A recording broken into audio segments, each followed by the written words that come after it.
Hey,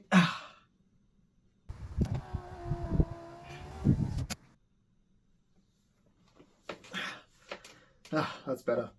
Hey, it's author Will Luckman. Welcome to Character Crash, a new idea I'm throwing out there to take a famous character we all know from one thing and put them in a different story you'd probably never expect, and see how that changes the plot. Based on my setting, you could probably get some idea of where I am today and how much time I spend procrastinating with editing software instead of writing my book. Now, you may have heard that a young woman is taking over the globe with a bunch of songs that seem pretty popular. So in honor of the great Taylor Swift, today we turn Tokyo Drift into Tokyo Swift. Taylor, could you please get back in the car? She does this all the time. I guess that's why people love her. Now, the story you know, or at least I hope you've seen the movie, otherwise most of this is probably not going to make sense to you, is that a young gun street racer heads to Tokyo and soon falls into a new racing crowd. But this one likes spinning in circles and down narrow roads with gangs, and he takes on a boss and falls in love with a girlfriend or something like that.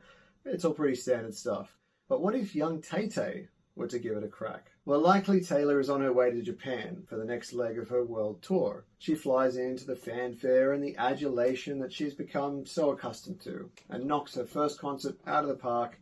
Again, nothing out of the ordinary. But after the concert, a local media personality extends her an invitation to an after party that he assures her will be a truly unique dive into a beautiful side of Japanese culture that the average person has no chance of ever seeing. Now, this guy is pretty well known around the place, and they absolutely trust him, so off they go. As they drive through some of the darker parts of town, he reveals to them that while he loves the high life of being a big-name celebrity, he sees a beauty in this side of the world as well, that underground side. Now, the party is a rooftop party opposite a parking lot, and it's amazing.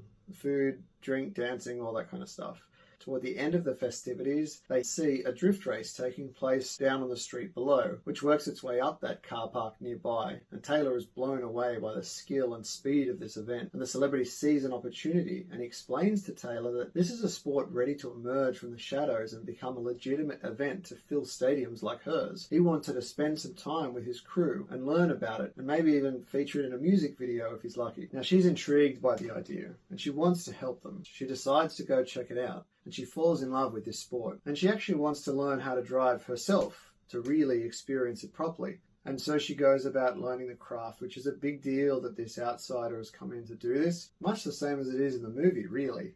And so a rival gang leader does take notice of her, and he isn't so keen for this sport to be legitimized or anything. His crew's not so clean-skinned, and he wants nothing more than to destroy her team and keep things the way they are in the underworld. But eventually Taylor puts it all on the line. This rival challenges her to a race for the future of the sport.